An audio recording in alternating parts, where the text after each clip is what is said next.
all fronts. And Alexa, what does 100 mean? What does 100 mean? In studio, we got Milady Kim.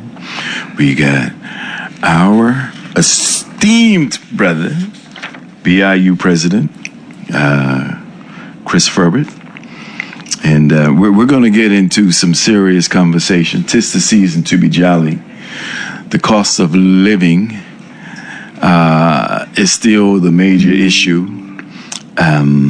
We're going to be placing some, it may sound like it's going to be very technical in the beginning, people, but we want to give you some context.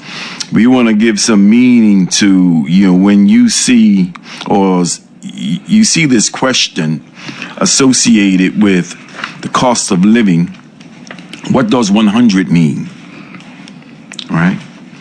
What is 100? And, in this technological age, when Brother Chris and I were having this conversation, and he, as he always does, gives me a lot of homework to read. And so he gave me some documentation that placed into context where we are in the world. And we're going to talk about the document.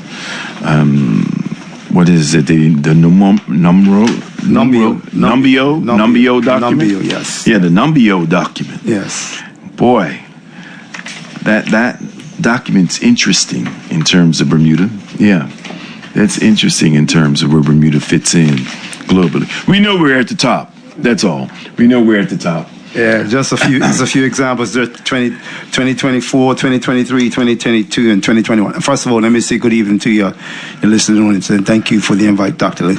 Always. Yeah. It's been a while since we had you on, but we always call you into this here because you certainly are one of the more informed people addressing the subject matter. As I unpacked this subject matter, it has its complexities. Yes. It has its complexities. And like I said, as I was saying, in this technological age, we like to go to Siri or we go to Alexa. Yeah. But I said, I think I'll go to the cloud and go to Alexa. Let me ask Alexa what she thinks, right? And the good question about the 100 is Alexa says on the cost of living index is just a reference point. Yes. And a place like Bermuda scoring 140, 150 means that we're 40 to 50% more expensive than the baseline, yes, which is 100. Yes. Yeah? Yes. Globally, yes, we know Bermuda, number one on the list. 2024. 2024, yeah. And even searching and researching that, it may vary. Yes. 2024, 133.6. Yes. I saw something for 2025, it says 141. You go back to 2023, it's 141. Yeah.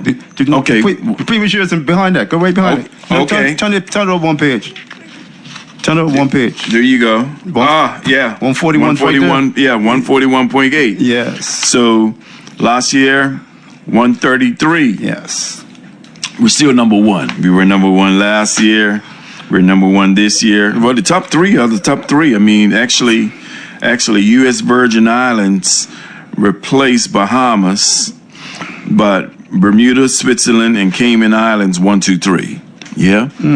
So we have this conversation and placing this in context. So what does 100 mean? It means the base of 100 is just arbitrary. And in many cost of living systems, 100 is the cost reference. And I thought it interesting that it uses New York because we often like to compare ourselves to New York. New York, Mamdani land, considered the most expensive. Yeah, I mean New York, Washington D.C., all of them. Yeah. But New York is the frame of reference that we like to sometimes or compare to because we're just next door. And so, in good old New York, right up there, 150. But tie what you're saying, Dr. Luke, to let's go to 2024. The United States is actually number 12 on the number your list. Look at them, the number 12. Number 12 at 72.9. Yes. Yeah. 72.9. And go to the far right hand column. What's the purchasing power? Far right is 120.9. Did I? Yeah. That's the purchasing power. That's the purchasing So even power. though the cost of living is only like 80, the purchasing power is 40 points above that. But we discussed the opposite. What's 60 minus 60? Where our cost of living index 133, but our purchasing power is 84.3. So minus 50, the plus 60. So Do the math. let me ask Alexa. I went back and asked Alexa again. Yeah. Why does Bermuda have such a high index of 133 or previous year 141? Right? And we know Bermuda has a high index because, and if you look at the recent report, and credit to the Minister of Home Affairs, Alexa Lightbourne. Yes. So we're talking and referencing to Alexis or Alexa, right? There's the technological Alexa. Yes. And there's the Minister, Alexa, who, let me just say, people, has done a commendable job in terms of this report. Yes. Absolutely. And putting the challenge to Bermuda's people, a cost of living summit. She has delivered, right? She has answered Bermudian people's questions. Survey was put out. Alexa Lightbourne put out a survey. Her ministry put out a survey. Yes. And we had about over 62,000 population. Right. A survey of some 2,000 plus people. 3.6% people responded. And hey, while the great majority complained, at least 2,000 people participated in the survey. They took the time to participate. Right? So at least we have a frame of reference of what our people feel or what they think. And in it, they had also a very active, what can I say, community stakeholder group of people. Credit to, I mean, if you look at the report, certainly the premier. We also had chairman of the cost of living team strategy, Neville Grant, right? Very much respected, who identify, I mean, some of the same things. I mean, if you ask Alexa, it's technology, Right. she says dependence on imports, limited local production, housing and land scarcity, taxes, duties, government imposed costs, utilities and transportation, high overall income, wages in certain sections, and quality of life and expectations. And our chair of cost of living said the need to import nearly all goods, including food and building materials from overseas, either by air or sea, supply chain challenges that expose Bermuda to ongoing risk and uncontrollable variables, brand loyalty and preferences for premium products, construction costs for materials and labor, and the impact on the cost of and the availability of affordable housing, big issue in Bermuda. Bermuda's small consumer base and limited opportunities for bulk discounts, and the need to modernize legislation and streamline regulatory oversight activities to keep pace with an evolving environment. Now, that came out of our Minister of Home Affairs summit. Bermuda People Summit, the Affordable Bermuda Agenda. Yes. And again, when we look at this and we look at this report, it made me go to the cloud again. Yes. And think of some things comparatively. Yes, New York. Yes. But I said, you know, we have Bermudians and Bermudians are leaving Bermuda because of cost of living. Yes. And juxtapose this here, even in the United States of America, they did an article that Americans are finding and looking, those who can get up and go, are flying to Panama. Canada. Yeah. Right? Just to meet a cheaper or reasonable cost of living. Now, A better quality of life. a better quality of life. So it had me asking the question as I read the report, Right. and we had conversation. Right. What is it we can do to reduce the cost, especially when I look at a country like Norway, who was at 161, 61% more expensive, and reduced their cost of living to under 100. It's down to 80. 80, about 82, 84%. So we virtually chopped it in half. Yeah. Yeah. And it had me, wow, Norway. How is it? What is it that we can learn from that? Yes, and we import everything, but still there's something in there that we can draw upon to assist us. And of course, we look at, credit to Minister Alexa Lightbourne, there are moves to look at rent controls. That's one. Credit to the government of Bermuda. We talk legislatively. There is thoughts and movement toward universal health care. We know those two are primary for Bermuda. Health care right now, aging population. Yes. All right. Yes. When we talk about rents in Bermuda, certainly some regulatory steps are needed. Some discussions with landlords are needed to even put their properties on rent. We know also that Minister Zane de Silva is contemplating and put out their proposition of, or the idea, and our survey is out on that also. Container homes. Now, I'm just gonna stop right there, Chris. I'm sorry.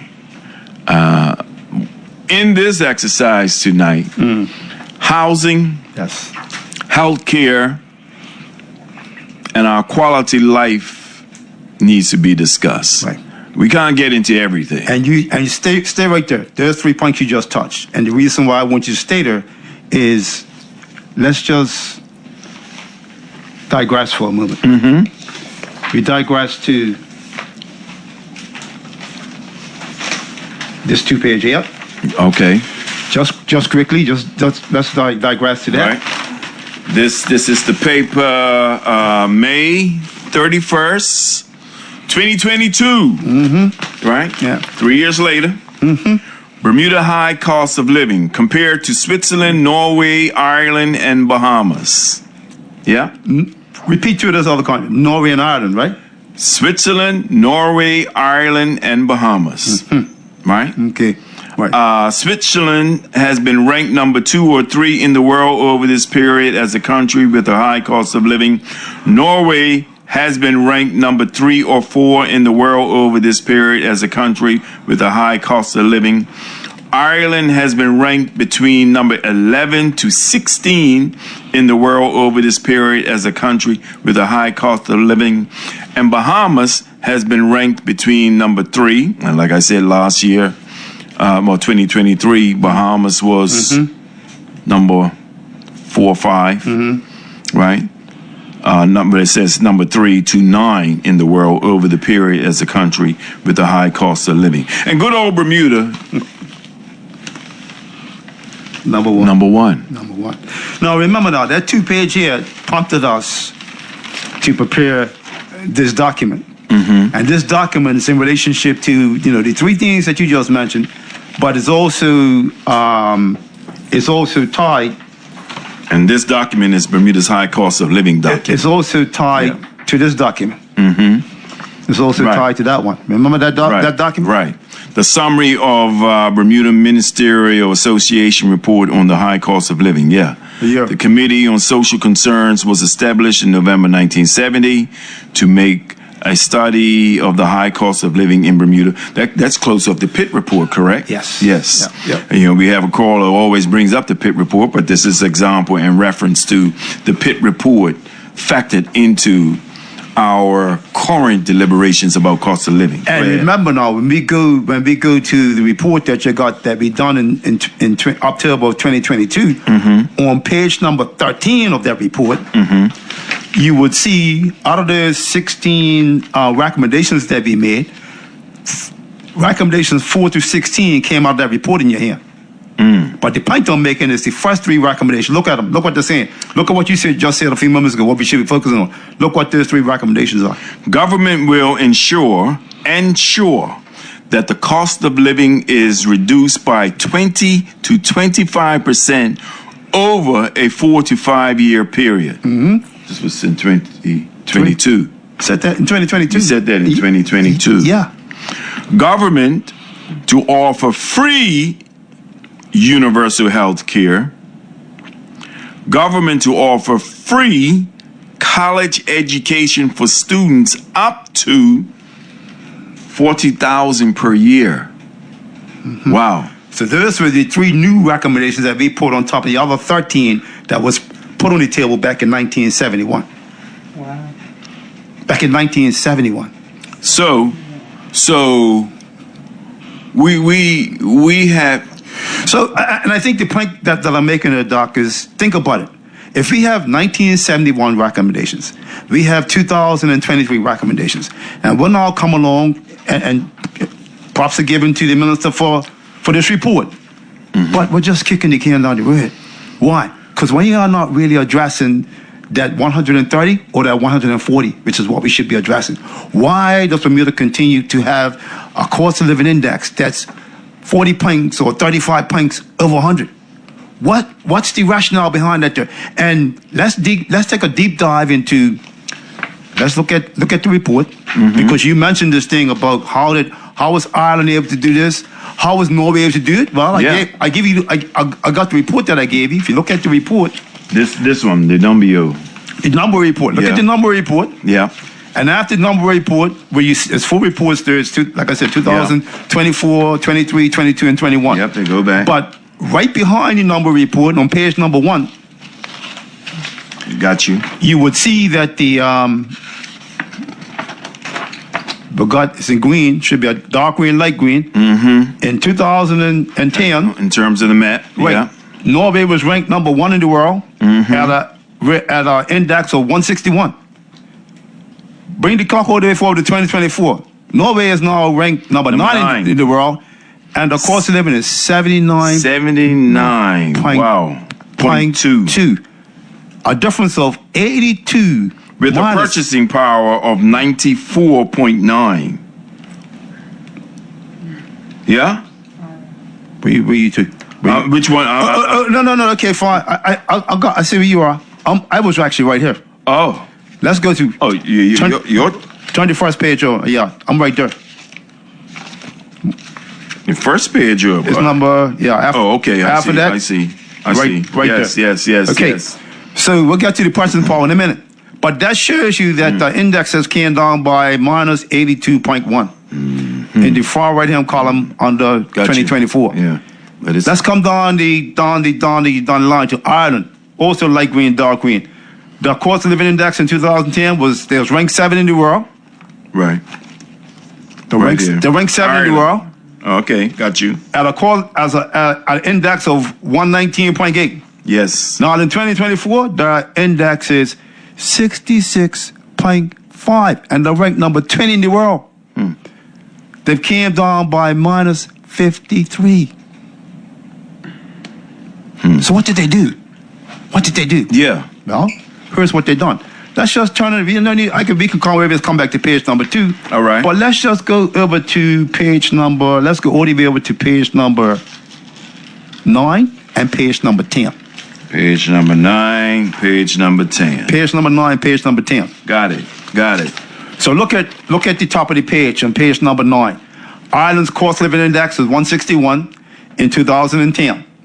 By the time we hit 2014, the index is now at 141.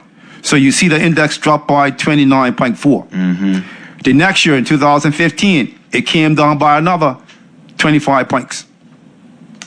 Okay. By 2016 now, it's now down to 99.8. Yeah. So it came down by 74.1. From 2010 to 2016, they dropped it. In that 3-year period, they dropped it 74.1%. Okay, what did they do? Well, let's go back a couple of pages. All right. To page. I want to stay to Ireland, but let's stay to Ireland. Let's go Ireland is Ireland or Norway? back. Norway, I'm sorry, Norway. Norway, Let's stay with Norway. So if you come back to Norway on page number 3, Right. you'll see that this will deal with Ireland. This will deal with Norway's purchasing power on page Got number you. 3. Got you. Okay, so look at the purchasing power. The purchasing power in 2010 was minus 92. It's in 2010. It's in red, right? Come all the way over to 2024. The purchasing power is now plus 15. Wow. All the way over to the far right hand column. Yeah, right here. Look. Wow. They went from minus 92 purchasing power To 15.7. to 15.7. Wow. No, 94.7 is the purchasing power, but the difference between 69.1% in 2010 to now 94.9% in 2024, that's where they get the 15.9%. 10. I got you. So now let's turn over to page number 5. This is where it kind of gets interesting, because what you see here is rent. Yes. So look at the rent index, and we have to go all the way to 2016, Norway, because we're comparing them to Bermuda. Yes. Bermuda's rent index in 2016 was 127. Norway's rent index is 69.6. So Bermuda's rent index is 57 points above Norway. Come all the way over to 2024. Our rent index is 113, theirs is 54.8. Now it's a difference of 58.8. So it's very consistent over that period of time. Our rent index is too high. Yeah. So when you hear people say, well, my weekly wage covered my monthly rent back in 1960s, 1970s, if your weekly wage covered your monthly rent right now, this index would not be like this. It would not be like this. Now, we attribute our high rents also to corporate Bermuda.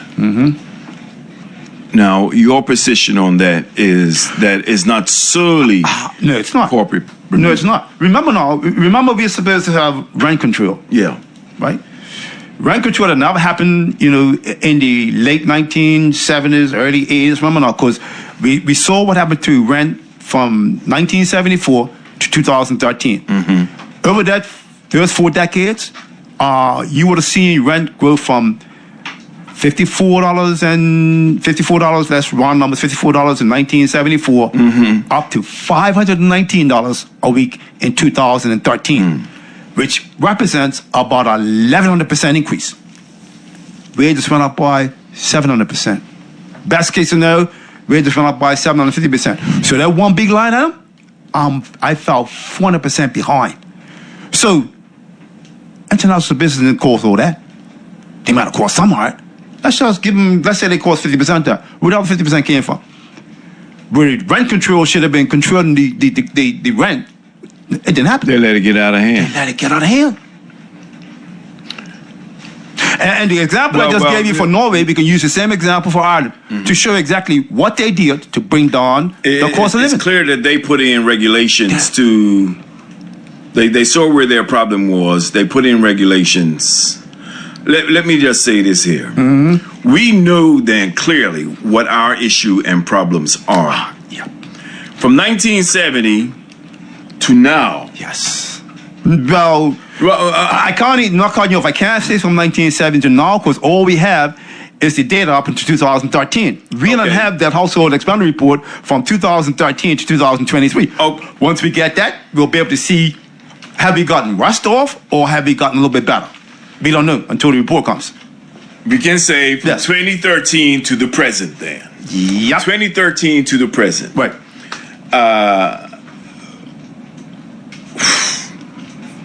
I mean, I would go from 2008. When you look at 2008, why isn't 2008 not factored in this, recognizing that's when the economy itself took a major shift. But 2008 has been factored into it when you look at, if you look at the, particularly the, well, let's look at, I gave you this. I gave you this blue one, the blue one. The blue one. You gave me that tonight? I didn't give it to you? No, sir. Okay, let me see it. I have two of them here, so that means that means you didn't give me one. That means I'm going to That's mine right there. Here you go. Okay. Got you. So, now, let's look at these decades, right? Because we have to pay attention to this, right? If you go to page number one of this report. So page number one of this report, not one, I'm sorry, page number 10. All right. Okay. So page number 10 just shows you a snapshot from 1974 to 2013. But if you go over to page number 11, this is the first decade. First decade from 1974 to 1982. Now look what happens. When you look at housing, the actual index went up by 62%. That's the red column. But housing actually went up by 108%. So it went up 46 points more than this consumer price index. And then you wonder why we got a problem. So let's follow housing all the way through now. That's the first decade. Turn the page over to page number, got to skip over a page and go to page number 14. 14, yeah. Right? Here's the next decade, 1983, 1993. Look at housing again. Housing went up by 83. Yep. Index went up by 49. Another 30% difference. Yeah? Yeah. Let's go to the next one. Next page over, page 15. 1994 to 2004. To 2004. Housing once again, look. 66. Index went up by 29. Whoa. Look at that. Yeah. Huh? This one all the damage is being done in rent and housing, right? Turn the page over. Now look what happens.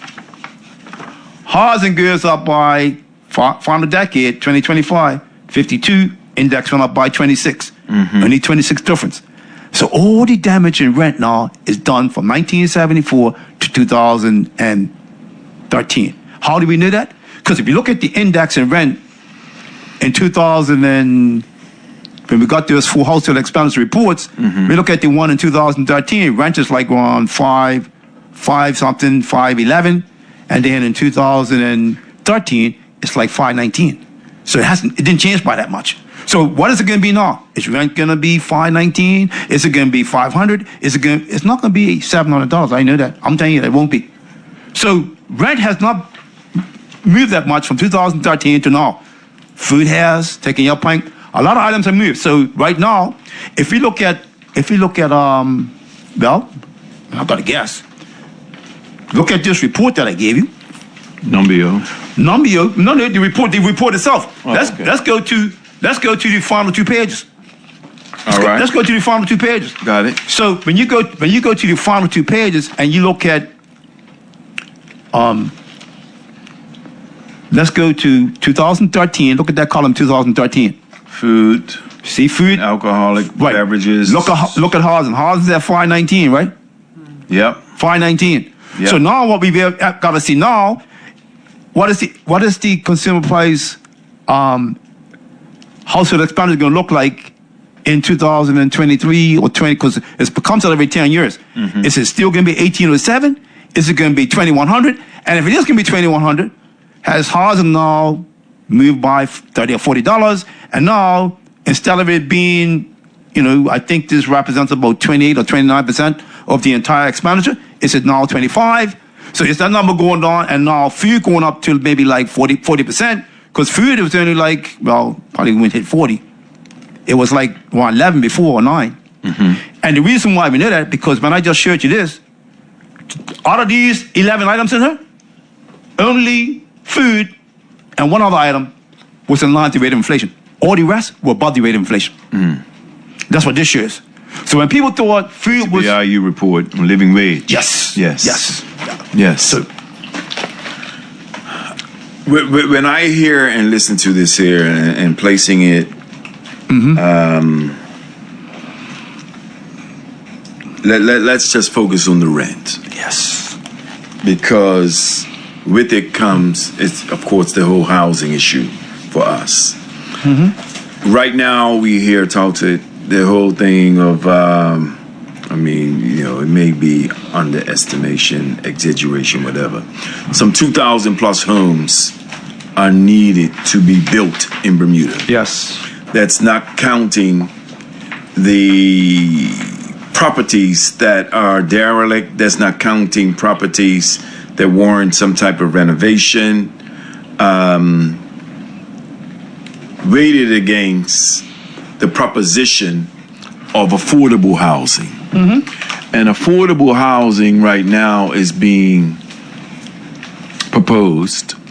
I'm in terms of a survey that, maybe later on we hear from others who may have participated in that survey. I participated. I did the survey. Right. I don't agree with container homes in Bermuda. Matter of fact, I'll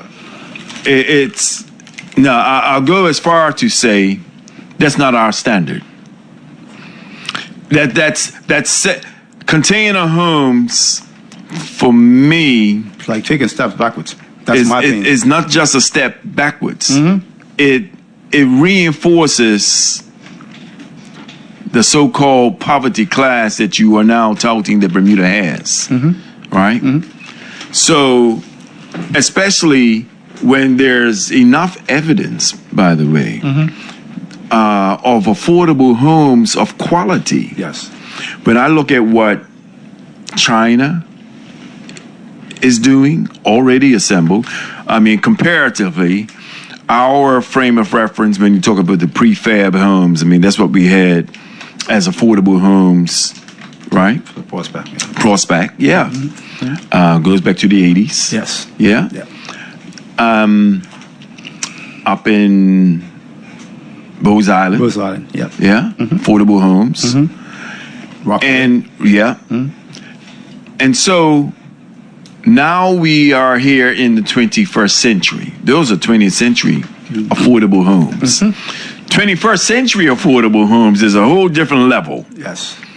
A whole different level. By the way, it's such a whole different level. I'm curious because when I read the affordable agenda, right.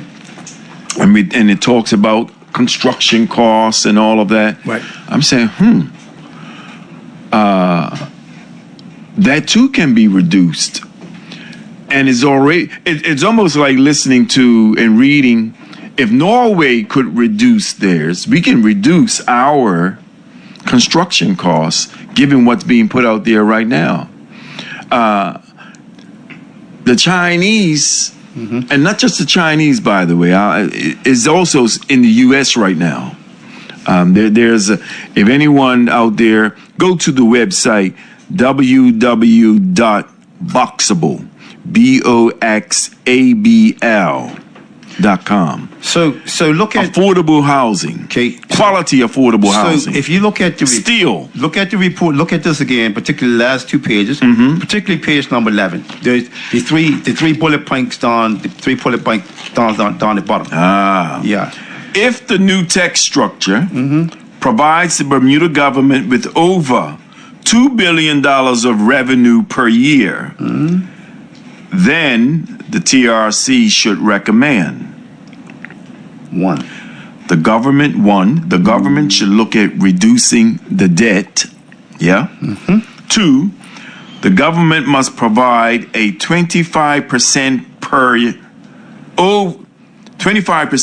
Per over 4 years. Per year, over 4 years. Over 4 years to 100% towards the cost of health care. This will assist in helping to reduce the cost of doing business, and it will also provide Bermudians with more disposable income. Total cost of health is about $850 million. 3, the government must provide additional relief for our seniors and our youth. Yeah? Now, when I read this here, now this is the power, I'm going to call it the power, quote unquote, that the new tax can have and provide for Bermuda's people. Absolutely correct. Right? And actually, that's one of the issues why Bermuda is high, the tax structure. So when we done the 2-page yet, we mentioned some of this in the 2-page yet. And we mentioned that in the 2-page yet before I became a member of the tax commission. Then I became a member of the tax commission. We just completed our work about a month or so ago, so our work is done. Our work is a month or so ago? Was September, late August, beginning of September. Yeah, we produced our final report to the premier. I want to say yes. Yeah. And my understanding, I'm just going on what's already out there reading.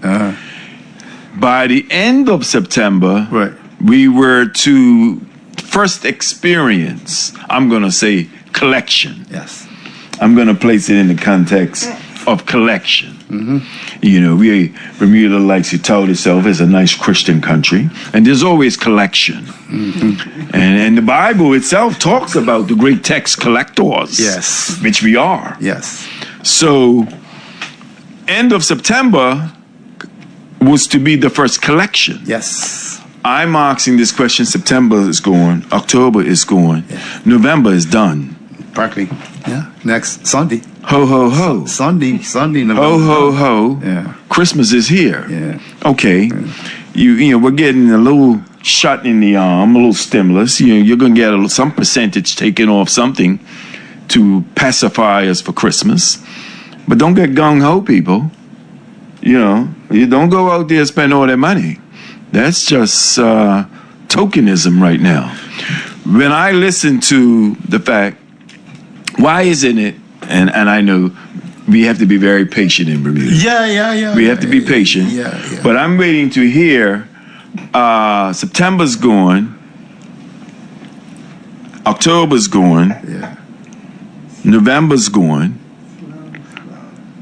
I'm going to go, if the new tax structure provides the Bermuda government with over $2 billion of revenue per year, I'm just going to say, in these 3 months, we're close to $2 billion collection, aren't we? Shouldn't we be? I'm just hypothetically putting something out there. Now, you're on the tax commission. You may know something. I'm not saying to you that you have to reveal. I can't. But you cannot. You cannot. But I'm saying if you put it out there to the people, which you did, if you're reading people, we were told. So I'm waiting to hear in time for Christmas. In time for Christmas, how much did we collect? How much did we collect? Now, I'm just going to say this here to Bermuda public. Next week, December 3rd, I'm on the show without technical difficulties that we may have had tonight, because the guest that'll be on the show next week is the grandson of Oscar Mayer, right? Chuck Collins is his name. Okay. Of the Policy Institute in Massachusetts. And Chuck Collins has written this book, Burned by Billionaires. I'm going somewhere with this. I'm just hoping, given that the multinational corporations that we have here are not millionaire corporations. These are billionaire corporations. I'm hoping that we're not going to get burned by the billionaires. I'm going to have Chuck on next week discussing his books in terms of how in America right now they're getting burned by, and we witness it. If you're watching American news, you see it every day. They're getting burned by billionaires, right? And so that transfers to us too, because we're next door, and next door is here. Well, I mean, I can say this without, being anyway in conflict with my duties as a Someone who's in the community. As a tax commissioner. You remember now, I've said it, and I made it crystal clear that if Bermuda governments can take $1 of tax from the multinationals, all the people in Bermuda want to really know how much understanding we're in competition with other jurisdictions, whether it's Norway, whether it's Ireland, whether it's Switzerland.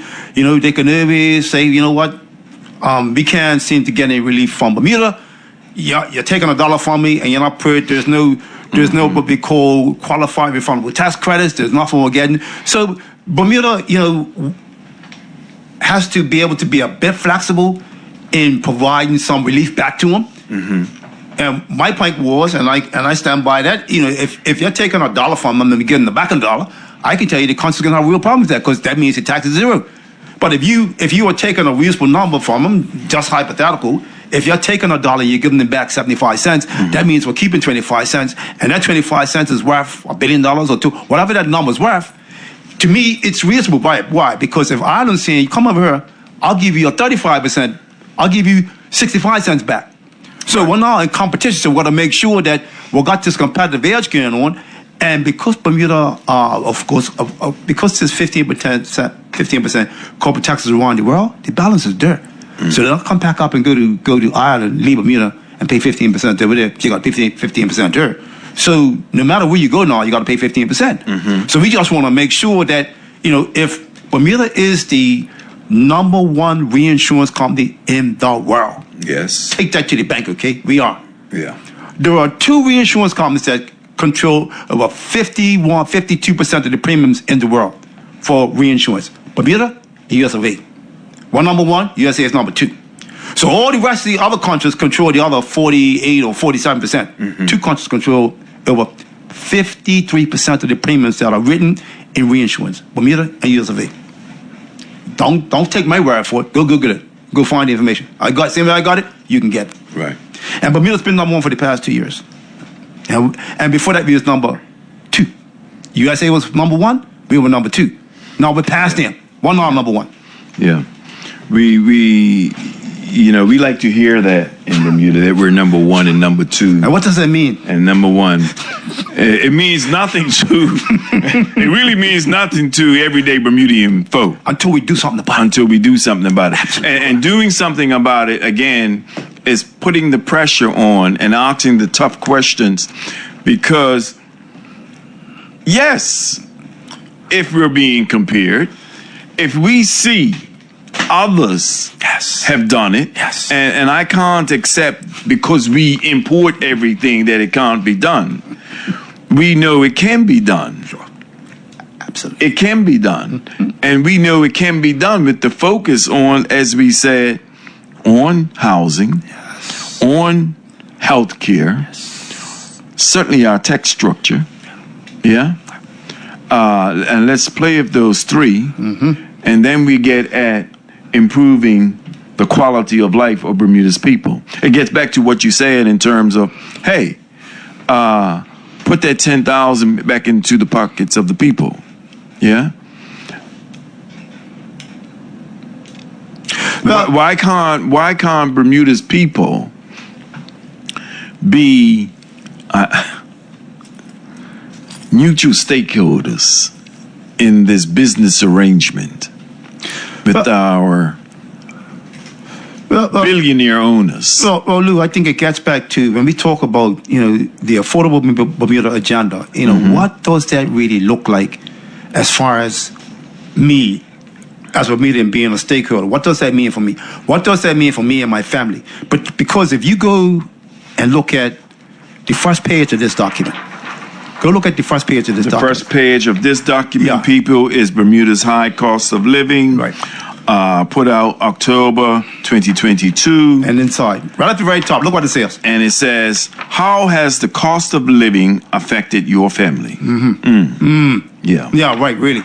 And so, over the years, many studies have shown that the cost of living in Bermuda is escalating at an unsustainable level. Unsustainable level, right. And the average Bermudian today is not able to afford a reasonable quality of life due to the decline in their disposable income. This decline has seriously affected the purchasing power, and we talked about that and showed that, of almost every Bermudian over the past 50 years. All right? Got that report from 71, so that statement's got to be correct. Yeah. Yeah, and it says, let me just read that part too. Because, again, and I need to read that part because people like to reference and go back to the Pitt report. Yes. The high cost of living in Bermuda was documented in a report that was submitted by the Bermuda Ministerial Association in March of 1971. Over 51 years ago. The Committee on Social Concerns was established in November 1970 to make a study of the high cost of living in Bermuda. We've been down this road before. So we've been down this road before. Here we are, and probably the most volatile period, I would say, in my lifetime economically. Our parents, many of our parents have passed on. They lived a brief volatility in terms of the Depression era, some of them, right? Right. But comparatively for us, we now bear witness to this here. And we bear witness to this here, recognizing that there's an opportunity with the evidence of many others having corrected their problem of high cost of living. So I guess this gets back to the other point where, okay, if we're looking at, we talk about these items that are going to be given, over the next 9 months, you can get them reduced at a reduced price for 9 months. What happens after 9 months? Do they go back to the same price they were before? I mean, like, to me, it's just like, we need to make the correct decisions. The correct decision will be to read that 131 or that 133 or that 140. We need to figure out how we can get that down to 105. How do we do that? And if we can do that, that means you can give the Bermudans the relief that they need. So if that index now in year one, from our point of view, comes down to 125, the next year it comes down to 115, and the following year comes down to 105, over a 3 or 4 year period, if we could bring that index down to about 105, we'll still probably be number one in the world, Because if you look at the examples that's in that document I gave you, at 105, will we still be number one? Well, no, Switzerland is 112 in 1994. Cayman is 111. U.S. Virgin Islands is 102. So at 105, we'll still be number 3 in the world. We'll still be ranked in the top 3-4 countries in the world for high cost of living. But at least now, people will have a better quality of life. And let me just say this here.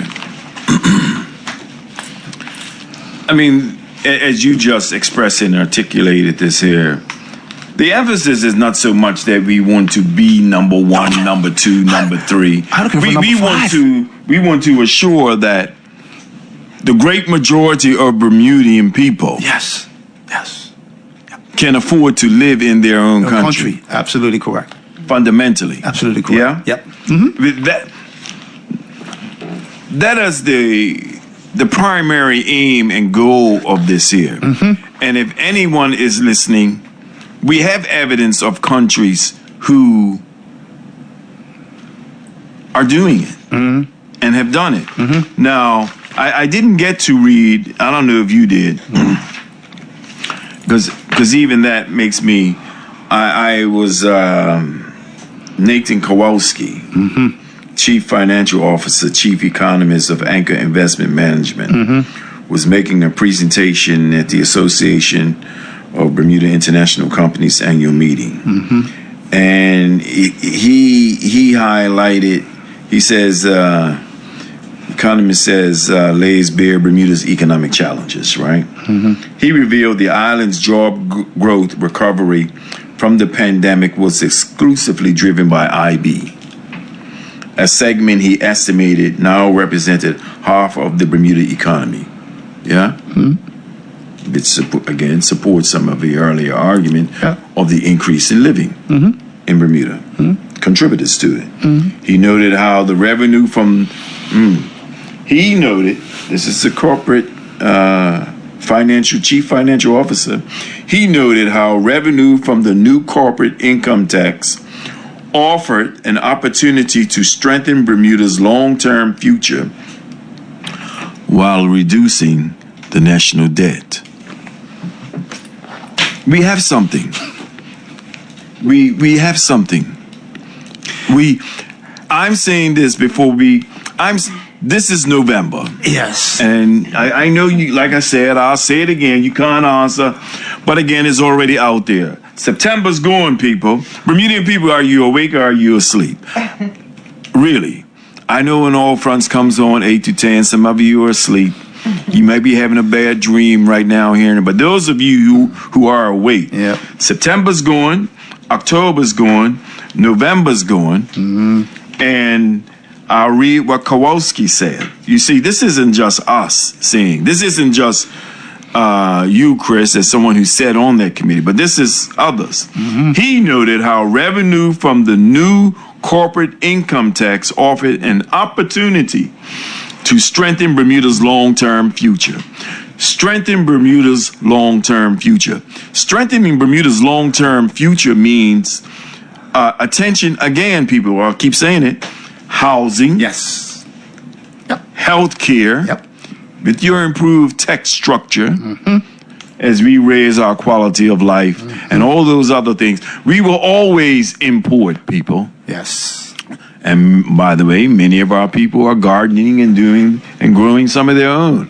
You know, we'll do enough to sustain ourselves, to reduce our weight. You know, we can cut back on some of the preservatives that are imports. Yes. Yeah. But when it comes to the housing, when it comes to the health care, those are the primary two that we need to focus on right now. And we have a tech structure, a collection that has to be made. Now, we're at the top of the hour. Yeah, okay.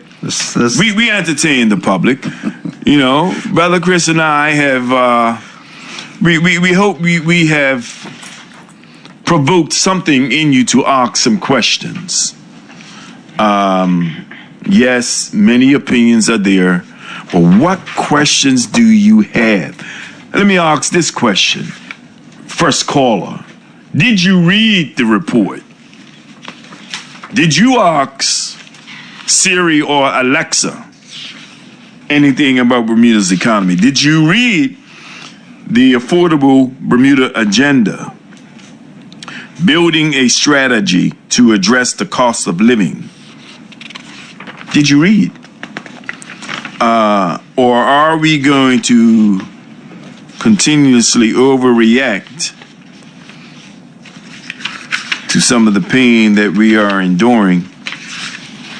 Or are we going to be a part of some of our own solutions? And our solutions are here. Good night, caller. You've been patient, and you're the first caller. Go ahead. Go ahead, caller. Caller? Caller? Well, call back. All right. But, Chris, Chris,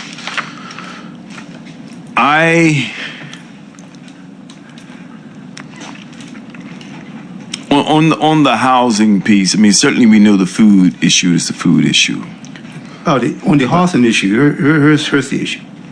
The issue is if we really want to help out Dr. Lou, who pays, let's pick a nice round number, $2,000 a month for rent. How do we reduce your rent cost by 25%? That means I got to bring your rent down by $500. The landlord is saying, well, wait a minute, you're taking $500 from me. How are you going to replace my loss of income on that $500? So the government should be reducing that person's taxes, doing everything humanly possible to get them back that $500. Please hold, caller. Maybe I get you back $425, maybe I get you back $450, but maybe I get you $500 back. But these are the kind of issues that we need to have a conversation about so we can bring down people's costs for rent. All right. Caller, are you there? Okay, we're having some technical issues here, I see. And we had some technical issues at the beginning of the show that we thought we had corrected. Let me try again. Caller, are you there? We are having a problem here. Yeah? Oh, he just left. Yeah. Yeah, that's over there. Got you. Try again, caller. Yeah.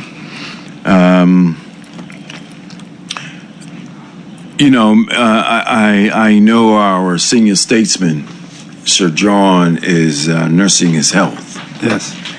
And when we had that big event in February, right?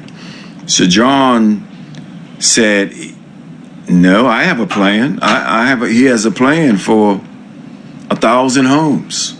I also know Nelson Hunt spoke to something of that, even in the Morgan's Point area, when that project was going on. Right. So we have the minds, we have the people, we have the plan. What is the openness to use the strengths of our people to solve our solution? Because if 1,000 homes, if there is a plan, well, like I said, Sir John said he has a plan. Nelson Hunt had a plan. The government says they're going to have a plan to build certain homes. And like we said, certainly container homes are not the answer. The answer. Not for affordable housing. We can do better than container homes.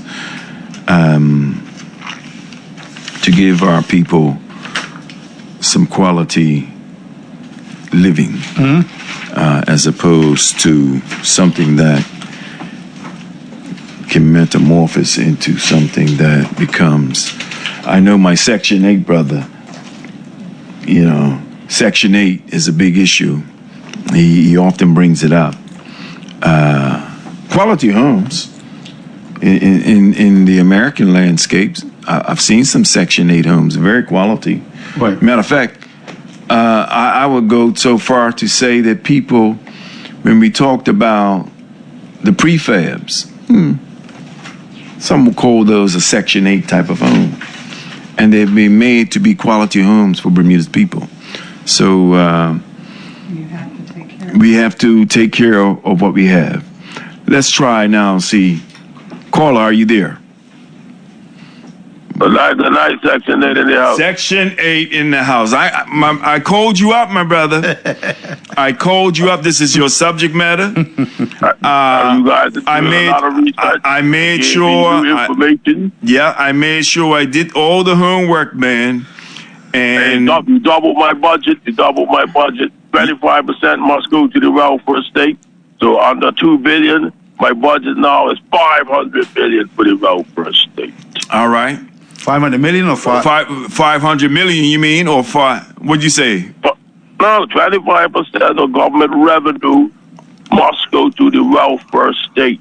Got you. This is the next step to taxing the rich. All right. Section 8 program. The Section 8 is from 1937 40 hours pays your rent. It's a program that you apply for, and there are many programs the Democrats bring forward in America. All right. And in England, in UK, they give out cost benefit checks every quarter to help the people who are struggling on Section 8 or on welfare, and they don't have to pay much rent. My understanding is someone help me with England, because I think they're looking to reconsider some of that. Yeah.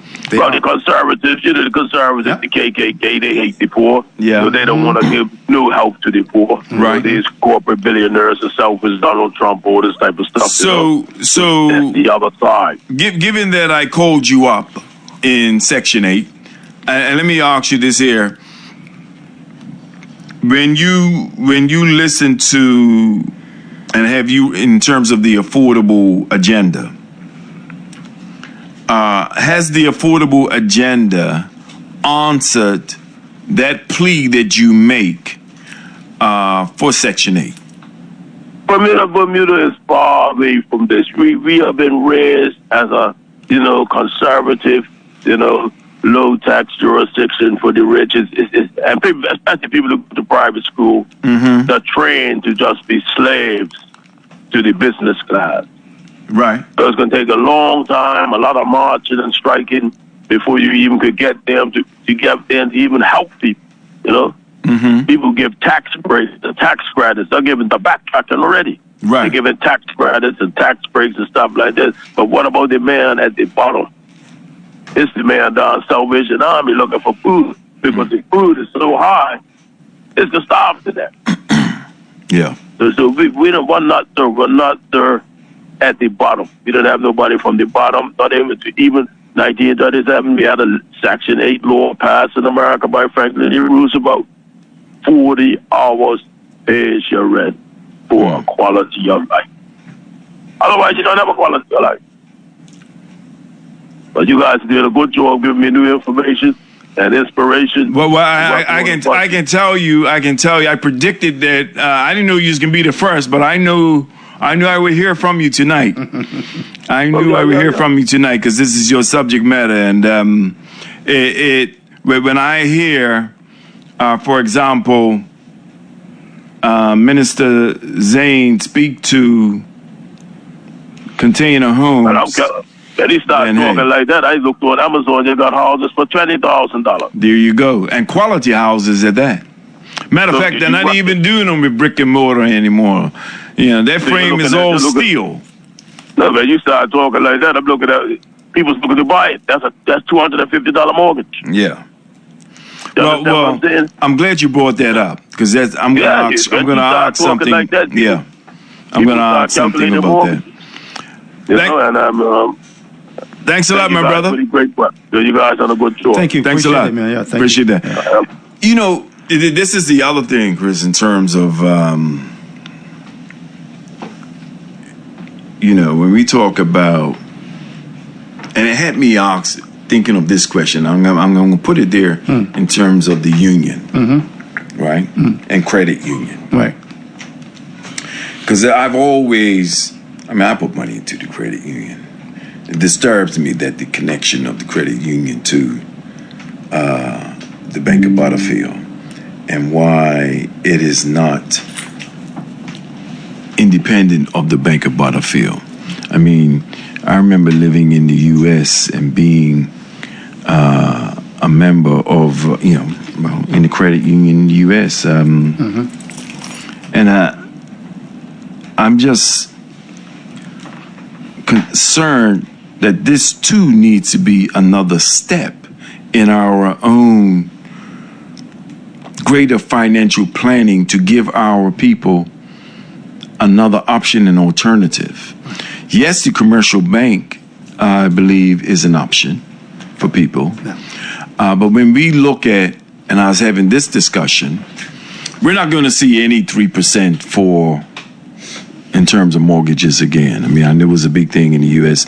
Mortgages went down to like 2.7, 3%, and 5% in 2008, 2010, around that period. I would say between 2007 and 10, right?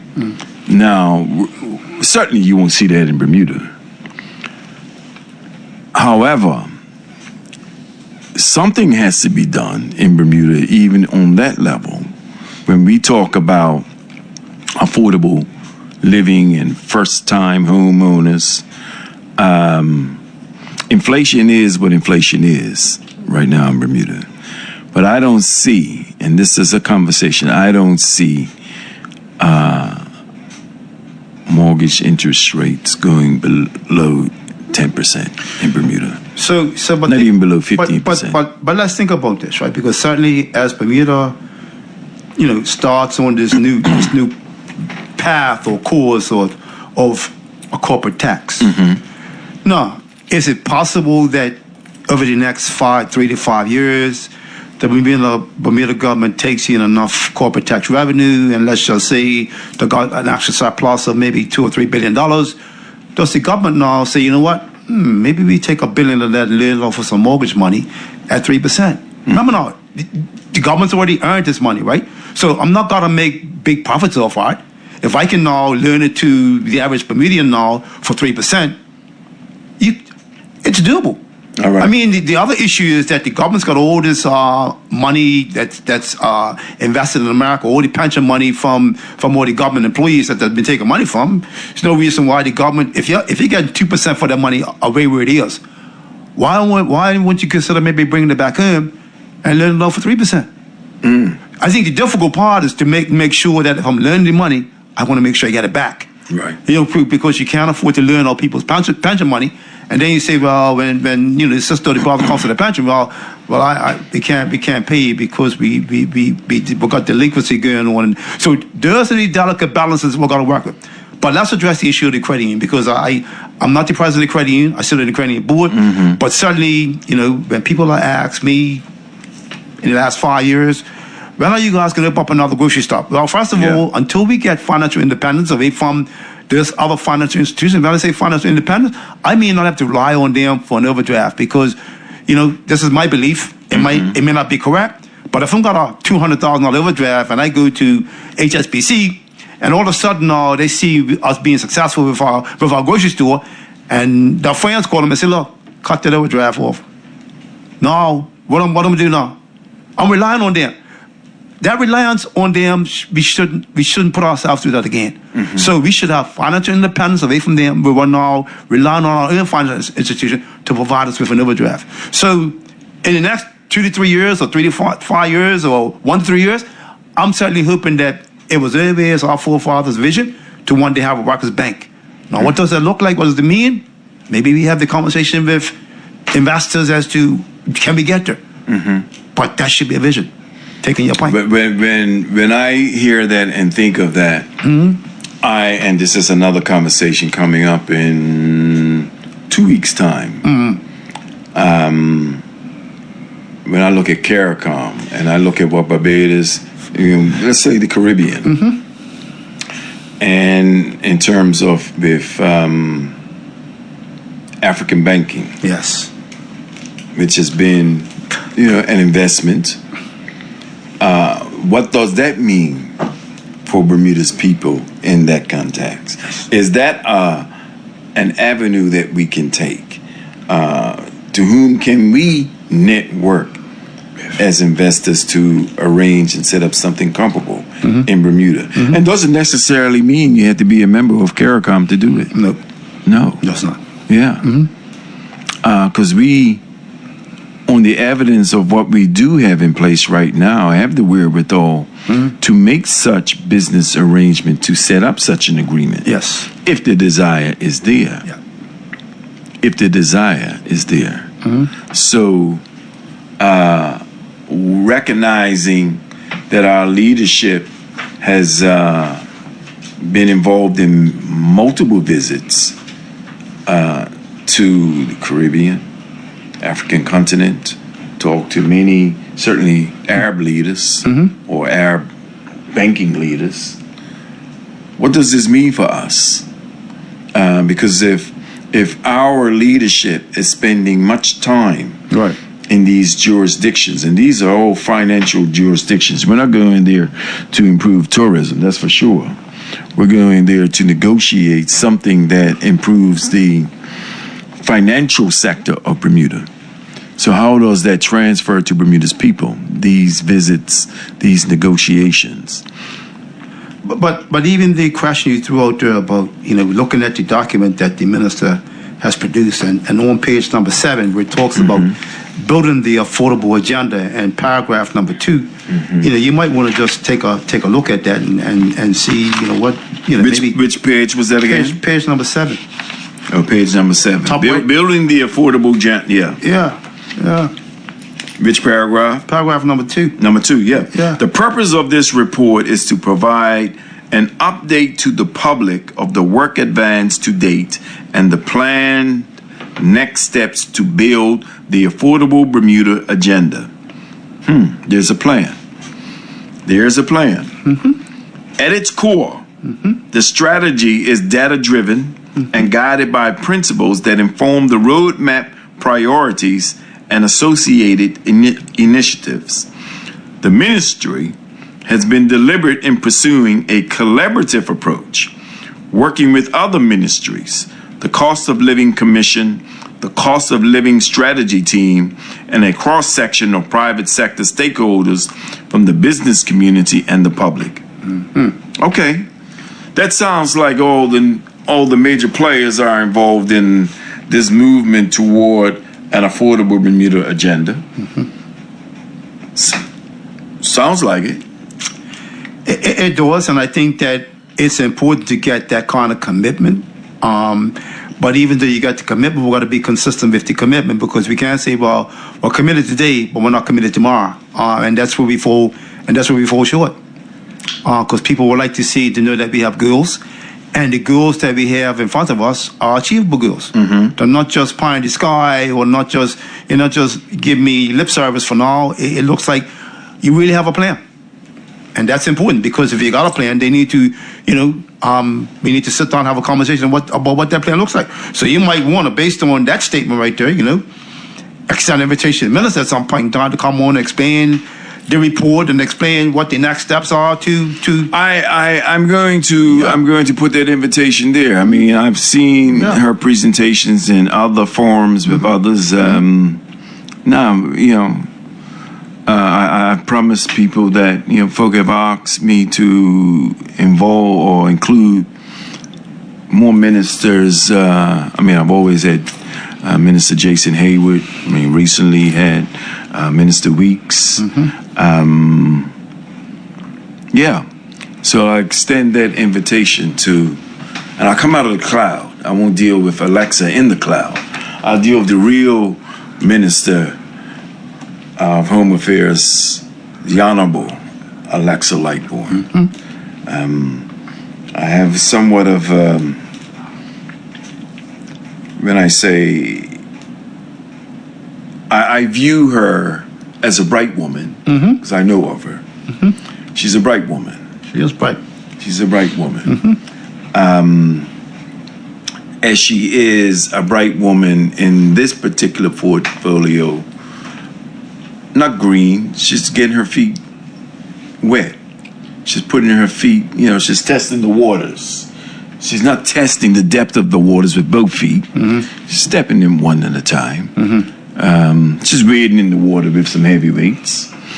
But as she's doing that, I think it does warrant sometimes the more intimate dialogues that pull out the questions. I would say this too. I missed the actual summit in June of this year, the Cost of Living Summit, because I was away on vacation, and I'm a bit upset myself for missing it, because I'm not saying people can't do what I do, say what needs to be said, but certainly had I been at that Cost of Living Summit, I would have mentioned to them what the conversation we have tonight about this index and why it's so high.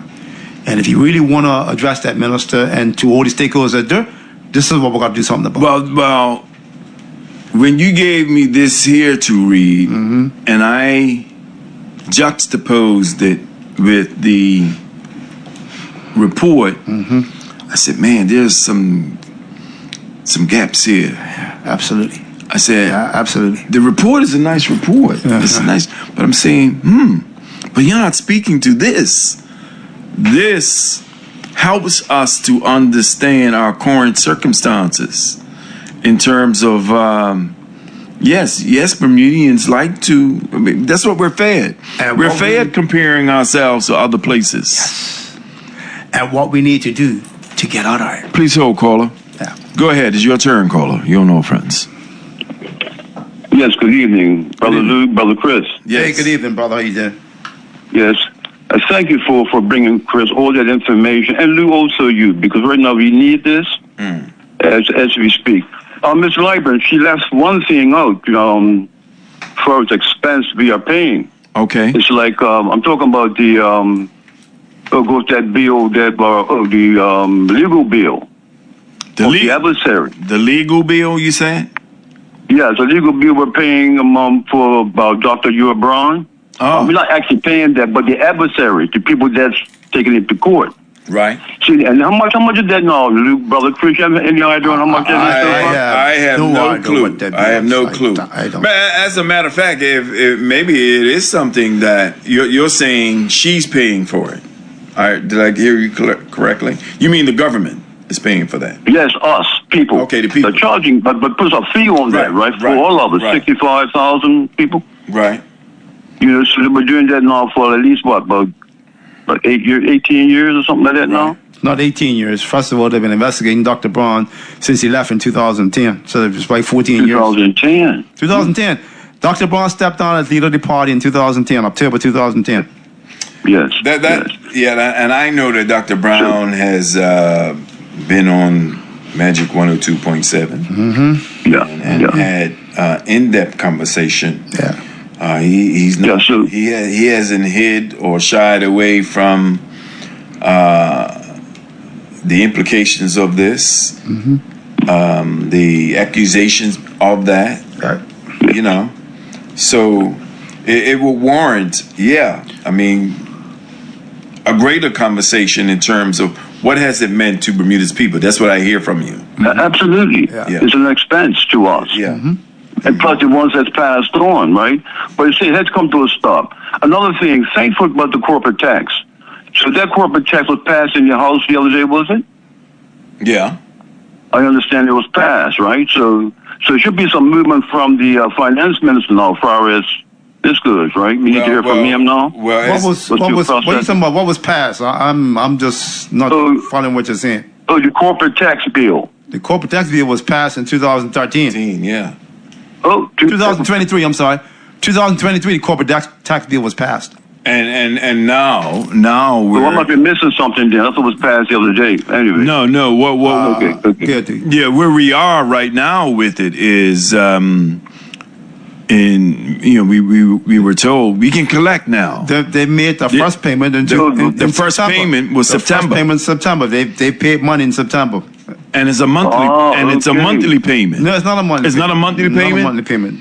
Okay. They all had to pay by the end of September. By the end of September. So when would be the next payment? The next payment, I'm not 100% you're sure. not? Okay. Let the premier should come out and say when the next payment is due. And so caller, this is what we're talking about. Yes, you see, yes, and I stand to be corrected. I said, September, October, November. No, it's not monthly I'm payment. thinking Right. there's a collection every month. I wish. No. Remember now, because the corporate tax came into place in January, of this year. Right. So, and now they got to file by the end of September. So everybody should have filed by now. If you didn't file, then there should be a penalty for you. Right. Yeah. Absolutely. Anybody who's coming late past September 30th should be paying a penalty. So caller, as we connect this conversation to the Affordable Bermuda agenda, the taxation is one of those subjects. Yes. That we have to address, and that's what we've been sharing. Yes.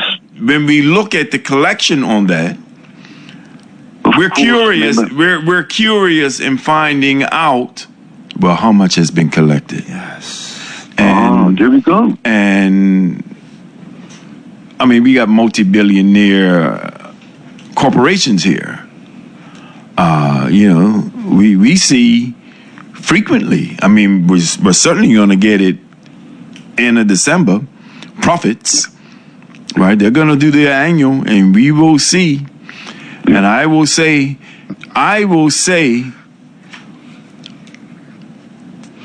there are, if we have 200 on the island, I would say there are none of them. None of them that had a hard time. Yeah, no deficit. In other words, all of them profited. Now, when I say all of them profited, people often look at the CEO as the great profiteur of the company. But again, if the CEO is profiting, the company is profiting. All right. So we want to know of this tax, what is it? I mean, that's the report that we now are awaiting, because it has. The premiers are listening tonight. You know, well, we need to get some clarity, and maybe somebody will go and say, "Well, this is very important to Bermuda right now," because we're looking at the next generation. Well, we see the gun violence that's going on, right? But all of that. See, we have to get busy, you know, with our hands and everything else, because the guys in Westgate, hope they'll listen tonight, because when they come out, they can join right in with what we are looking for. But the thing about it, they could join where they are. All I say to you, Caller, your point is well taken. I think that, remember now, we have just begun this new tax structure. Yeah. So this is our first collection. So I would think give the government, you know, a few months or so to maybe the premier will come out and make some kind of statement. Here's what the country can expect. Maybe that's what should be happening. It should be going on. He should be coming out saying to the country, look, I know that people are a bit antsy about this corporate tax. Just want to let you know, you'll get a fresh report on this date or that date. I think if you do that, it will settle some things down a bit. I mean, a statement definitely. Yeah, a statement definitely. Chris, thank you so much, man, for bringing this forward, and also to Bermuda. You need to hear things like this. Thank you, guys. All right, my brother. Appreciate it. Take care. Yeah. So it is time. Yeah. I mean, I think that, you know, if you want to be completely transparent and let people know you're not got anything to hide, you can just say, look, we've collected our first, we'll let you know exactly what that number was when we, whether it's pre-budget time or whatever time it's going to do it, just make a statement to the country. Let them know. I think it's important that we do. I mean, I know, for example, people, I mean, hey, the ministers, you know, they put their travel report all in the papers. And I like to watch the patterns and trends of where you travel. And what's the purpose behind that travel and how does it serve Bermuda's people. Right. And so the frequency of trips to the Arab nations, Middle nations, African continent, when I look at those type of trips and who you're speaking to, how does that transfer to improving the quality of life for Bermuda's people? And I think this is for Bermuda's people also, none of these things are not connected, people. What I mean is this. When you recently, the G summit that was in South Africa, right? There's a connection. Even though Big Bad America didn't show up, they will show up next year because it's in the U.S. That has direct implications for us. It most certainly does. But as it has direct implications for us, and I don't want to go too deep on this here, all that drama that you see going on in the Caribbean right now, we're going to talk about that. Because that has CARICOM implications too, right? Yeah. And so we have to pay attention to those type of things. Sure. Sorry, caller, thanks for being patient. Go ahead. Gentlemen, good evening, Brother Chris. Good evening, how you doing? Good. This is Bermuda Real. How you doing? Always I a love pleasure. you. Go ahead, my sister. Let me just say, having worked as executive assistant under Derek and heard him rattle off stuff and say, write a letter, it's always a pleasure to hear you, Chris, rattle off them numbers. One thing about you union guys, they can't run the numbers by you. No, they can't. It's like at the back of your hand. But Justin Philly and Brother Crawford, nice to hear from you. Brother Lou, it was good that you mentioned Dr. Braun was recently on with Brother Glenn. Yeah. And of course, me being the news on and Dawn and out on sick bay. I heard the bulk of the interview, but and that's one of he went in with the first question that I had. Since the governor is responsible for the Bermuda Police and Regiment and so forth, Dr. Braun, you said stepped on in what year? 2010. Right. So here we are, what? 2025, 15 years. Yep. I don't know when it opened, but that investigation is still ongoing. Yes. To the students, last time I heard, was at least $10 million of the taxpayer expense, and the only person who can say, well, it's going to continue or not. Reason why it's a news story now, and he went in with that question, is because we have a new governor, and the question hasn't been put. But Dr. Braun, I'm catching up on that. I believe he stated that his attorneys have a new set of papers and so forth to go. That's what he said. So it has to be revisited. Rather, in fact, it's very curious to me, since we've had change of government, change of this, and this thing just looms over, and the bill keeps going up while we're talking about affordable. And it's still funded by the Bermuda government. Yes, and that means it's us paying for it. And if I have a choice, 15 years, let's say it went for 15 years at whatever cost, you haven't found anything yet, maybe it's time for the honorable new governor to let it go. Will, in fact, that happen? I don't know. I will guarantee more legal expenses will be spent at whoever's expense. But it's a dark cloud, man. Yes, it's very much. Yeah. You know, Molly say, if I'm guilty, I will pay, but you have to find a case first. Yes. Either put up or shut up. That would be my position. That's the only reason I called. It's not over, because the one surprise, Dr. Ross said, he was surprised when people talk about it or approach him about it. Most people think that case is over, that it's dead and gone. No, it's not. And tabs still running. We must be a rich bunch of people for affordability in it. Well, Thank you. That's all part of the affordable agenda. Thank you, darling. Appreciate you all the time. Thanks a lot. Night. All right. Yeah. All of these things are variables, contributing factors to the affordable Bermuda agenda. And the report is the report. These are like, I like to use this term, the spaces between the bar. And the Brown case is that space between the bar. We see the bars. Yes. The report is the bar. Yes. But it's the spaces between the bar. Right. Just as our sisters pointed out, no, this is still going on. And our brother pointed out, no, this is still going on. We tend to forget, now people, we the people pay. We the people pay. As we are bemoaning also our cost of living, brings us right back. Yes. Yep. As we are paying, we have a leadership, and like you said, I shall extend the invitation to the Honorable Minister Alexa Lightbourne to come on all fronts and have a conversation. So, page number 10 of the report, right? I got it. Yeah.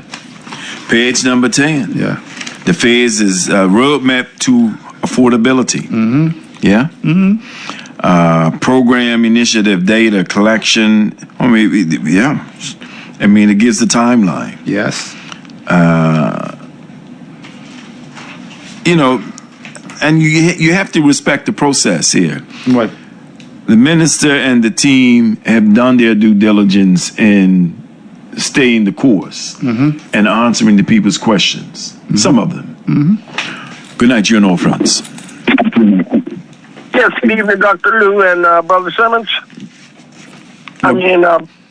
Brother Farber. Yeah, how you doing, bro? Good. I'm doing fine. Yes. The index that you were just talking about. Richard, you mean the one where we were speaking and comparing? In terms of the affordability for Bermuda, so to speak. Yes. Go ahead. One of the problems that we have in controlling that,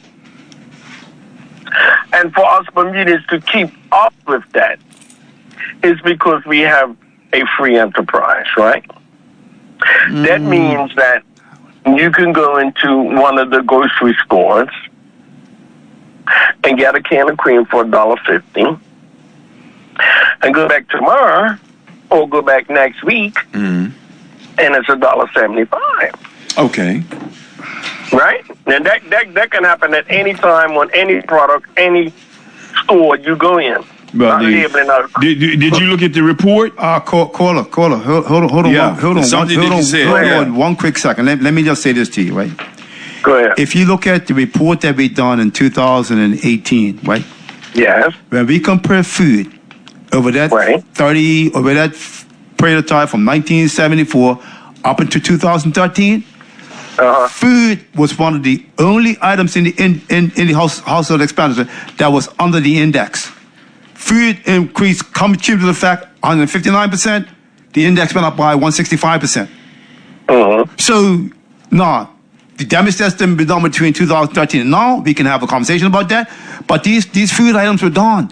They were done. We got the report in front of us that shows that. I'll give you an example.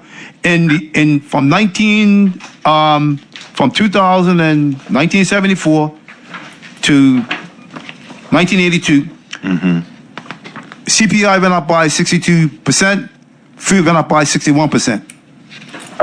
Next decade, 1993 to 1993, food went up by 46. Index went up by 49.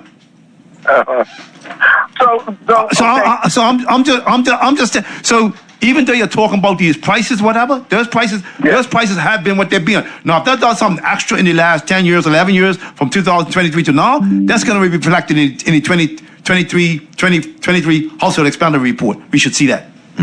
Okay. Yeah. I was using that as an example of the free enterprise where they have the right to be able to raise their prices as they see fit for their bottom line of their income of their business, right? Yeah, but caller, the issue is that when we look at the household expenditure, the food item is only 12, probably 11, between 10 to 12% of the expenditure. Okay, I'm just using that as an example of showing that the free enterprise in which that we, the consumer, has to compete with, can up their prices on whatever items or wherever they want to. And caller, all I'm telling you is that up until 2013, even though they done what they did, that didn't cause us the issues for us to be having less disposable income. That's not what caused it. What caused it? I gave you the example. Rent caused it. Health insurance caused it. Itemized like they look. What caused it? What ran up that caused us to be in the position that we're in, as far as not having the sustainable income? I gave you two examples. If my wages went up by 700%, but rents went up by 1100%. Yes. That's the biggest line item in the expenditure. I'm 400% behind getting what I should get. If healthcare costs went up by 1,500% and my wages went up by 700%, those two items alone is going to send you backwards in the wrong direction. Right. So again, that's the free enterprise. No matter where you go about looking at it, that had nothing to do. It had nothing to do with free, brother. It had nothing to do with free enterprise. The UBP back in the day didn't want to control rents. The UBP didn't want to control healthcare costs. If they wanted to control it, they would have controlled it. Yeah. So you're saying that it got nothing to do with free enterprise, folks. So what? No, it didn't have nothing to do. First of all, the government had every right to step in and say, sorry, you can't raise your rent like that. You can't raise insurance like that. But the government allowed it to happen. Yeah. They they stood aside and allowed it to happen. Well, this is what I'm saying. We're up against those competitions that we can't control. But you can. The point is, it can be controlled. The point is, it wasn't controlled. Because it wasn't controlled is why we find ourselves in the predicament that we are in. Mm-hmm. The government had the power. Hold on, it had the power The authority. right, and the authority to, put forth necessary legislation to regulate. Okay, so that's where I'm going, in the sense that we, the consumer, do not have the control of the free enterprises where these particular people, the items or the different things that you just mentioned, we have no control over that. And this is why we, the consumers, in the position that we're in, because, again, as you're saying, that the government has the power to be able to tell you you can't raise your insurance like this. Hold on, listen up. We're gonna read something to you. I want Dr. Lou read this. We're gonna read something to you. Fourth paragraph in our conclusion of this document. This is on page. Final page. Final page? Final page, right on the back, conclusions. Okay. Fourth paragraph. Fourth paragraph. All right, 4. Listen to this.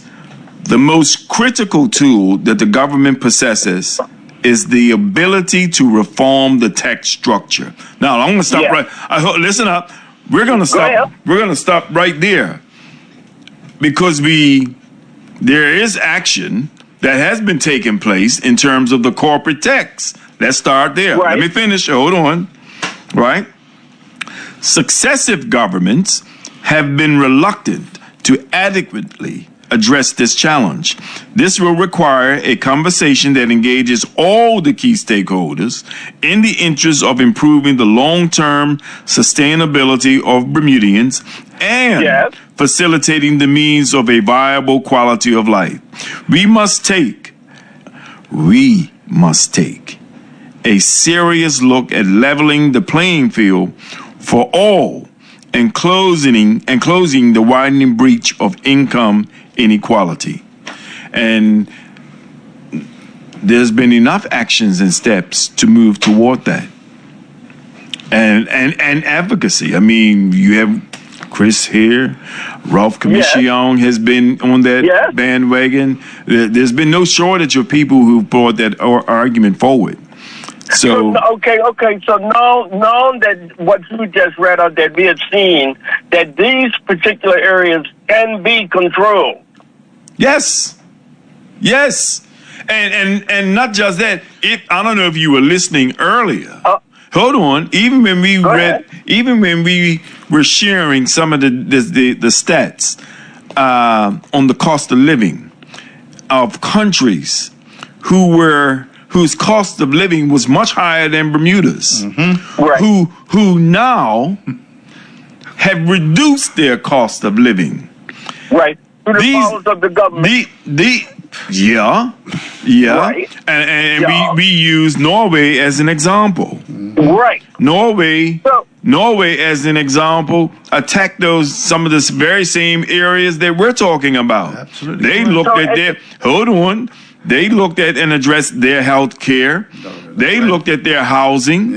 Right? Those are chiefly, those are the main two. Well, not the main. They're in the top 3.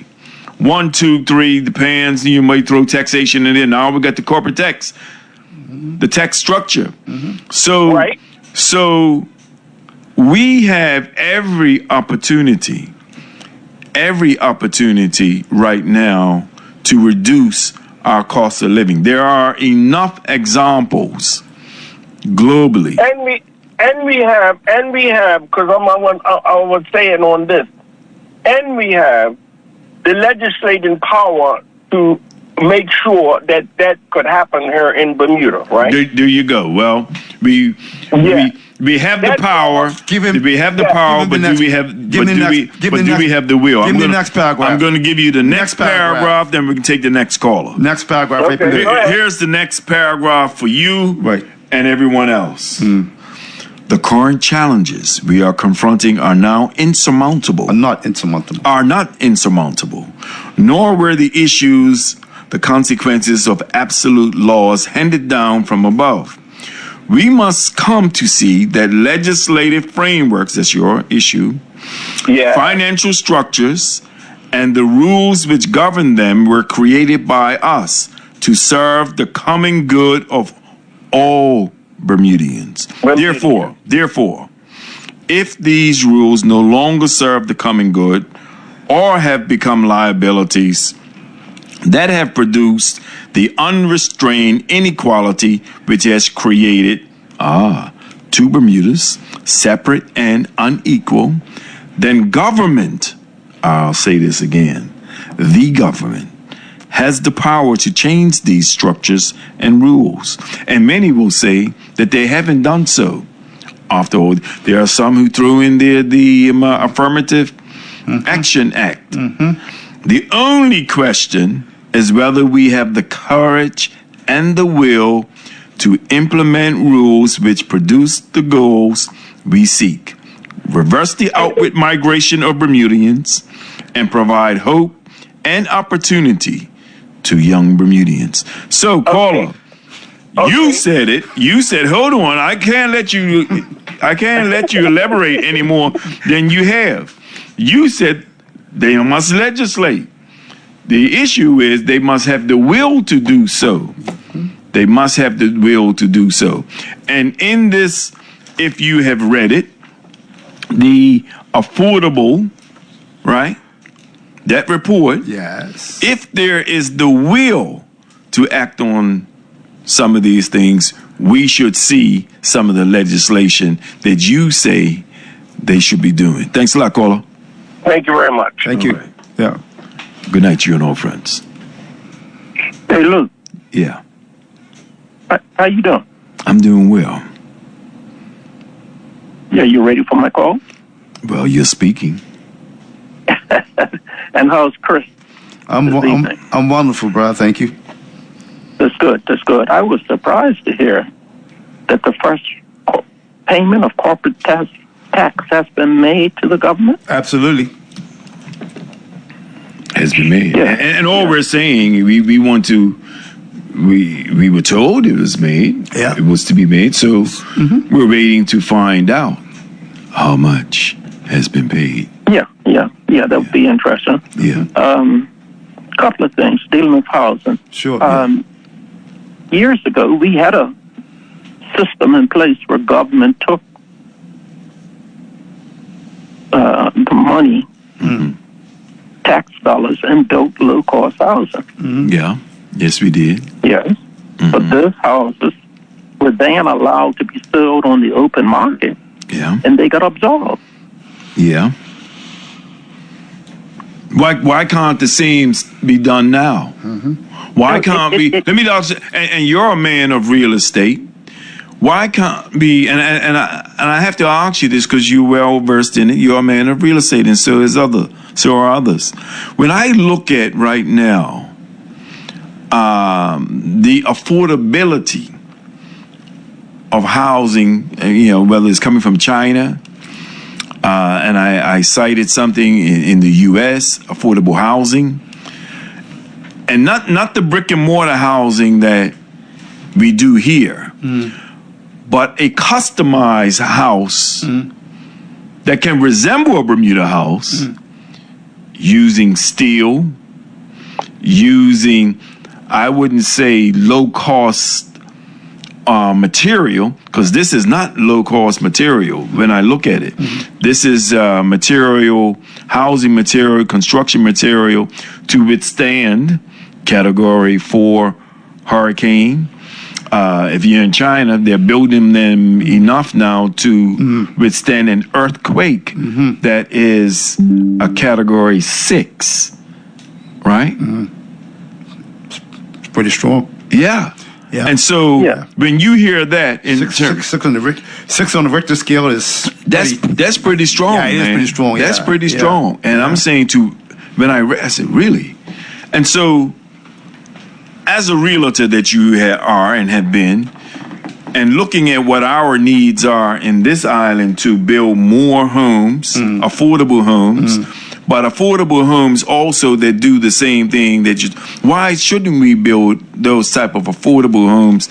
Maybe they're not 100 or 500,000, but a 3-bedroom that might be 150,000, if that in Bermuda. Why can't we build something like that in Bermuda? Given that we know in China right now they're building them for 30,000. Yeah. the building cost in Bermuda is about 3 times what it is in America. So only those who either inherit a house, sell it, got $600,000 to then put into a new house are the ones that we see building and buying and so forth. Or a lot of young people in IB making $300,000 a year. They're buying the houses. But the average worker putting their 40 hours in, bringing home $800,000, they cannot afford to buy a house. So it's just out of their price range.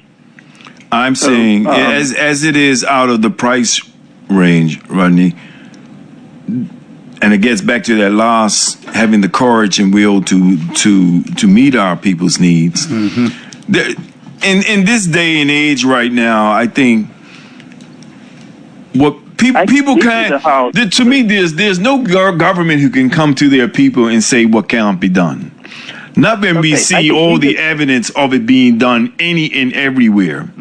Much of this really is the political will to do so for its people. I can give you the houses.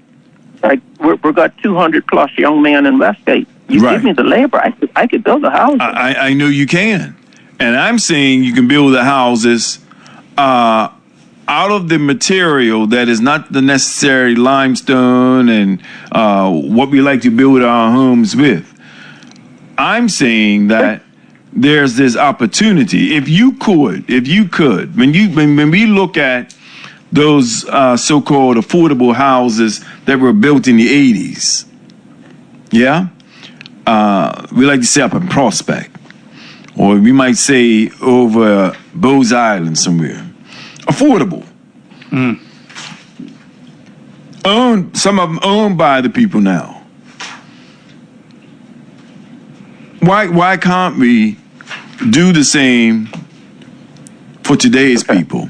And let me just say about our young people. Certainly our young people deserve that opportunity, that first time. But why can't we be creative in this? Why can't we be creative? And I know there was discussions about, well, we see what's going up in terms of Hamilton. And we know not even corporate black young Bermuda is going to afford those homes, those apartments. The great majority are not going to invest in those apartments. But we can produce. I'm just saying, don't you think that we can produce some type of Page 25. Page 25 of the report. Of which one? The minister's report. The minister's report? Affordable house, affordable, yes. Yeah. Look at page 25. Page 25. Let me read it to you right here. Sure. It's got housing, right? It's got housing. Let me read it to you right here. Page 25. Yeah. You see, and this is the thing. We have all the right recommendations with little action. Right? Yeah. So, this is on page 25 of the report, housing. The public recommendations, now this comes from the public, the participatory public of the summit. The public recommendations in this area were wide-ranging and included solutions in the 2 critical areas, namely expanding access to affordable housing and reforms to the rental market to remove the challenges that arise between landlords and tenants. Recommendations included the need to reform of rent control laws, enhance landlord-tenant protections, incentivize the development of 1 to 2 bedroom affordable units, waive land tax for affordable rent. That's a big one. That's a big one. Waiving land tax in Bermuda is a big one. For affordable rentals, provided the savings is passed on to tenants. Respondents were unanimous with their concern about the range of cost factors that influence the cost of housing, whether renting or purchasing or building, including taxes and other government fees.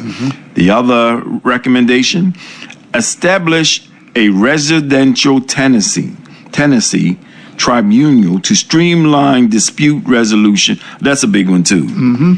That's a big one in Bermuda. Yeah. I mean, probably more so than ever before now. Right. Lots of disputes.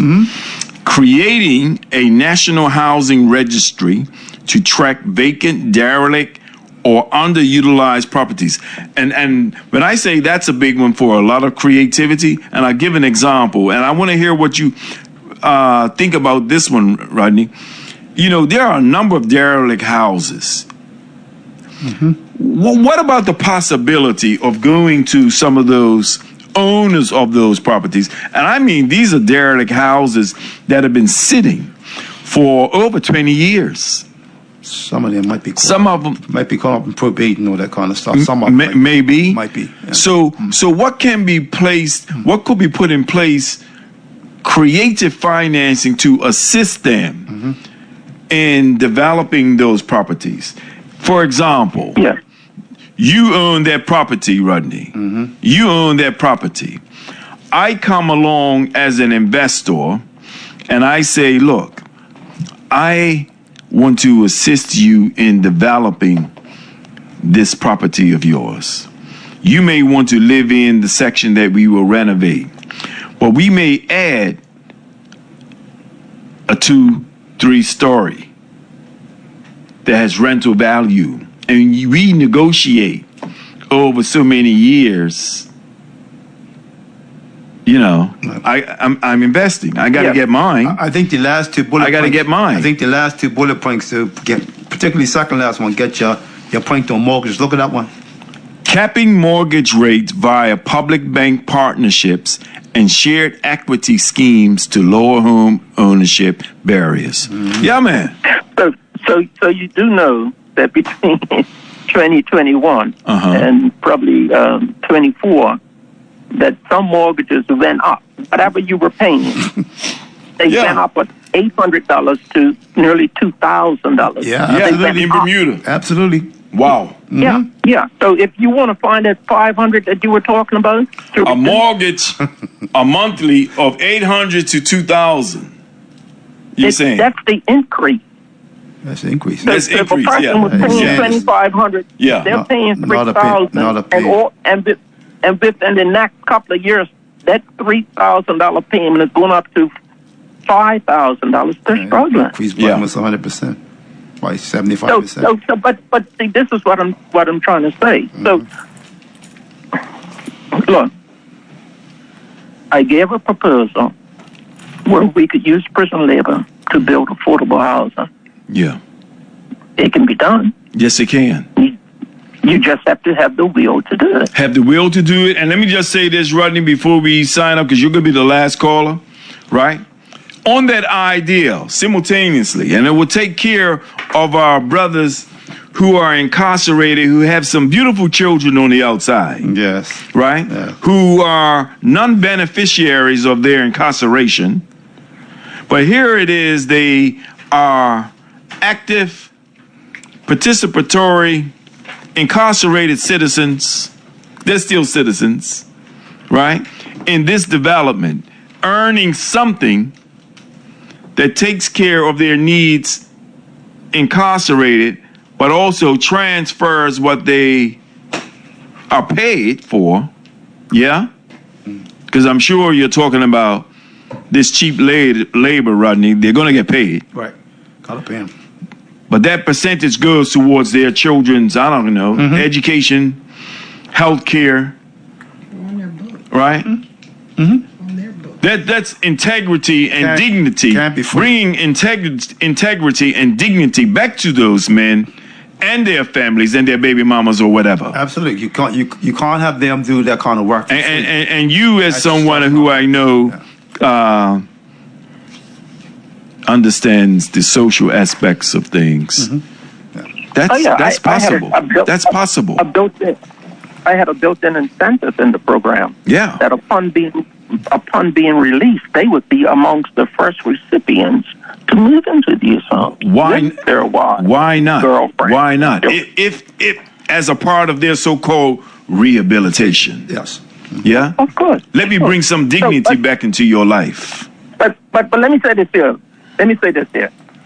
We must allow the people who are builders to build the houses.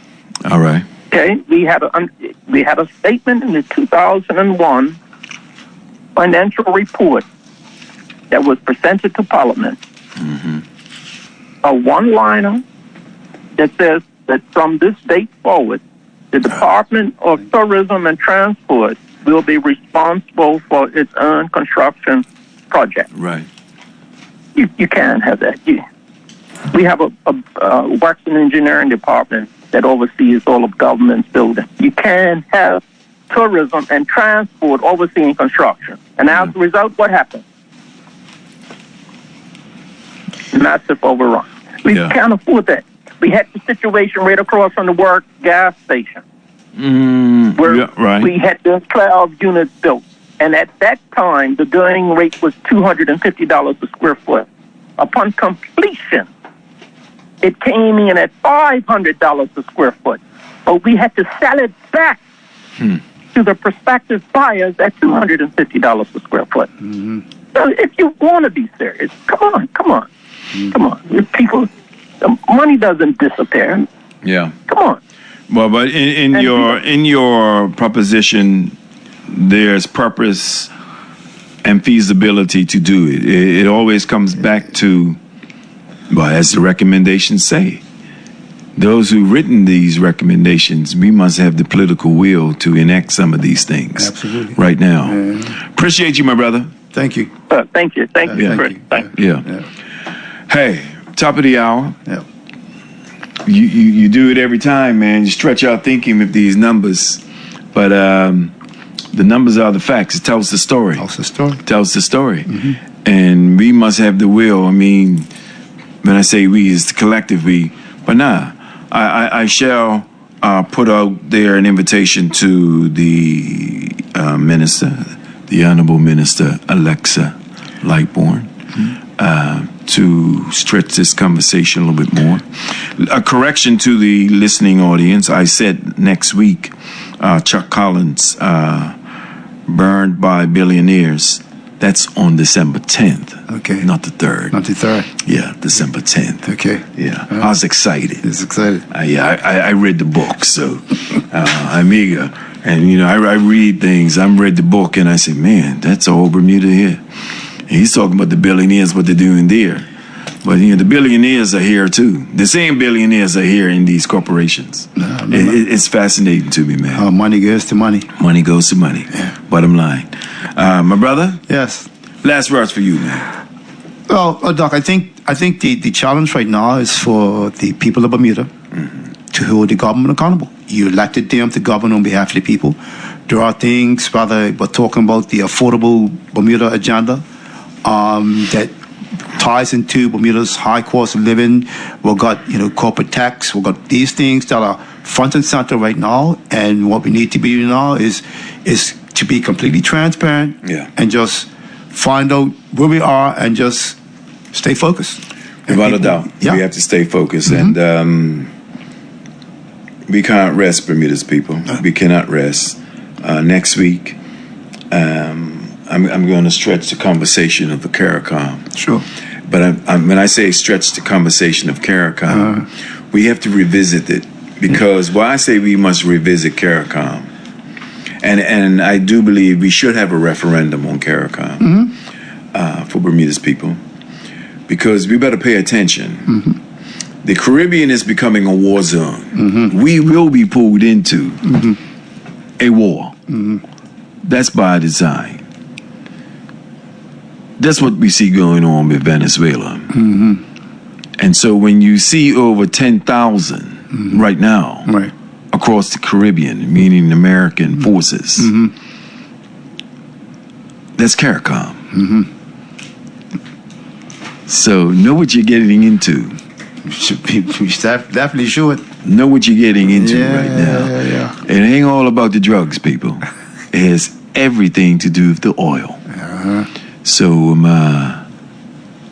just listen to the Caribbean leaders and what they're saying in response to this. They know they're being pulled into it whether they want to be in it or not. You heard that on all fronts. We don't fight on any one front. We fight on all fronts, people. Have yourself a peaceful evening. We see you next week.